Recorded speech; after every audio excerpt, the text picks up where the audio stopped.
కాపాడుకోవాలి.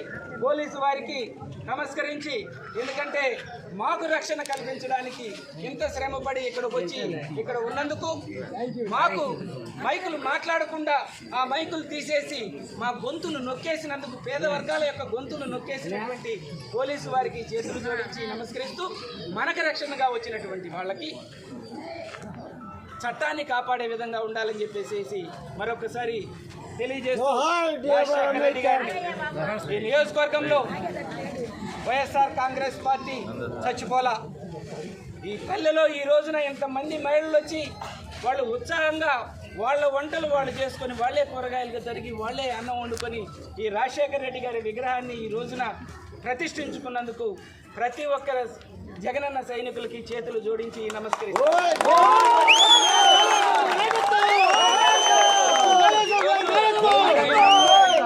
గత ప్రభుత్వంలో ఎలా ఉండేవాళ్ళం మనం?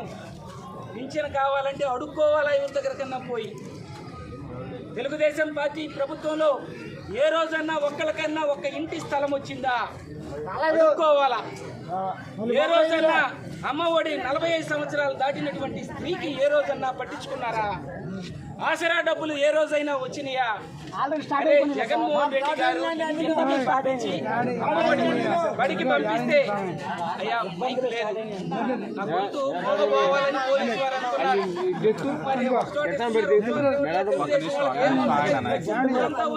పర్మిషన్ లేవు. ఆ పర్మిషన్ లేని ఫ్లెక్సీలు చించితే పోలీసు వాళ్ళు మన మీద కేసు పెడుతున్నారు. వాళ్ళే చించుకుంటారు. వాళ్ళని మాత్రం పర్మిషన్ ఉందా మీ ఫ్లెక్సీకి అని అడగరు, మన మీద కేసులు పెడతారు. గొంతు మీరు మాట్లాడకుండా ఉంటే గొంతు ఎక్కడి దాకా వచ్చాను చెప్పండి. ఫ్లెక్సీలు దానికంటే ముందు పెన్షన్లు ఇన్ని రకాలుగా మనకి పెన్షన్లు జగన్మోహన్ రెడ్డి గారు ఎన్ని పెన్షన్లు ఇచ్చారు? అరే డప్పు కళాకారులకి, చర్మ కళాకారులకి ఎన్ని పెన్షన్లు ఇచ్చారు? ఇన్ని ఇచ్చి మనకింత చేస్తే జగన్మోహన్ రెడ్డి గారిని ఈ రోజున మనం సీఎంగా కోల్పోయామంతే. కానీ పేద వర్గాలకి ఒక స్వేచ్ఛనిచ్చారు జగన్మోహన్ రెడ్డి గారు. ఒక కొత్త విధానాన్ని తీసుకొని వచ్చారు. ఈరోజు బీసీలకి ఈ రాష్ట్రంలో ఉండేటువంటి ప్రతి ఒక్క దాంట్లో 50% వచ్చేటట్టుగా చేశారు. Reservation SC ST BC minority మహిళలకి 50% రిజర్వేషన్ ఇచ్చేటట్లుగా చేశారు. మరి ఈ రకమైనటువంటి పాలన మనం కోల్పోయాం. జగన్మోహన్ రెడ్డి గారికి ఏం నష్టం జరిగిందో ఏమో నాకు తెలియదు. జగన్మోహన్ రెడ్డి గారు సీఎంగా ఉంటే ఏమొస్తుందో ఏమో నాకు తెలియదు. ఖచ్చితంగా ఈ రాష్ట్రంలో పేదవాళ్ళనే వాళ్ళు నష్టపోయారు. జగన్మోహన్ రెడ్డి గారు సీఎం కాకపోతే నష్టపోయారని మాత్రం చెప్తా ఉన్నాను నేను. ఈ రోజున ఏ ప్రభుత్వం 18 సంవత్సరాలు దాటినటువంటి మహిళకి 1500 ఇస్తానన్నారు. ఈ విగ్రహం కాల్చినటువంటి వాళ్ళని నేను అడుగుతా ఉన్నా, అయ్యా తగలబెట్టినటువంటి వాళ్ళని, తగలపెట్టించినటువంటి వాళ్ళని అడుగుతున్నా, పేద వర్గాలని రాళ్లగా మార్చొద్దు. ఆ రాళ్లు తీసుకొని మీరు విసిరేయొద్దు. మా బతుకులు మమ్మల్ని బతకనివ్వండి. అందరూ కూడా పేద వర్గాలే. ఈ రోజున కేసులున్నాయి. కేసులున్న వాటిని పోలీస్ స్టేషన్లో వెరిఫై చేస్తే మాదిగల మీద, మాలల మీద, చాకల మీద, గౌడ మీద, యాదవుల మీద, పేద వర్గాల మీదే ఎక్కువగా ఉన్నాయి. కావాలంటే రికార్డులు తీయండి. మీలో మార్పు రావాలి.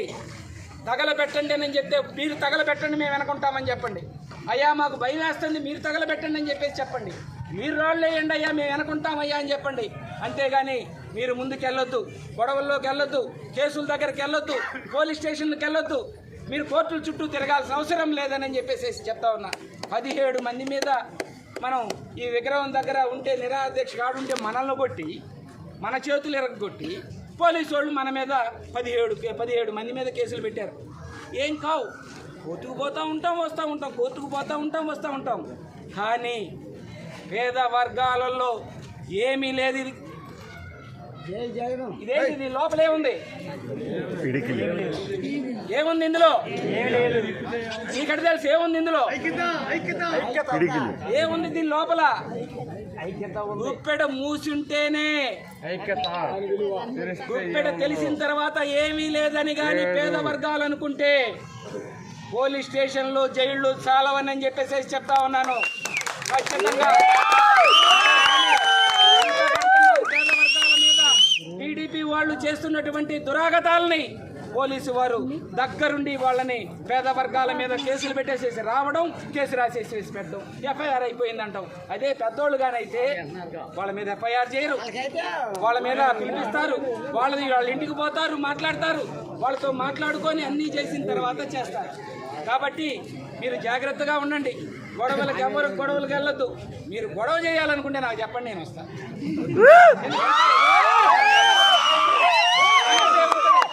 మొట్టమొదటి కేసు నా మీదే ఉంటుంది. ఎన్ని కేసులున్నా భయపడను. ఇంట్లో పడుకునే ఉన్నదో జైల్లో పడుకుంటా అంతే. కాకపోతే భయపడాల్సిన అవసరం లేదు. మీకు ఎక్కడికి ఏ అవసరమైతే నేను అక్కడికి వస్తానని చెప్పేసి తెలియజేస్తూ ఈ యొక్క విగ్రహాన్ని ప్రతిష్ఠించినటువంటి వాళ్ళు అందరికి కూడా పేరు పేరున హృదయపూర్వక నమస్కారాలు తెలియజేస్తూ, అయ్యా రెడీ సార్, అందరికి ఉందా? అందరికి జోహార్ వైఎస్ఆర్. పోలీసు వారు ఇక్కడ భోజనం చేస్తే ప్రజల మనుషులు అవుతారు. ఎందుకంటే అది రాజశేఖర రెడ్డి గారిది. మాలపల్లిలో జగనన్న సైనికులు, మాదిగపల్లిలో అందరూ కలిసి అక్కడ వండుకున్నారు. మీరు ఫోన్ చేస్తే ప్రజల మనుషులు అవుతారు. ఇక్కడ భోజనం చేయకపోతే ఖచ్చితంగా మీరు టీడీపీ వాళ్ళు అవుతారు.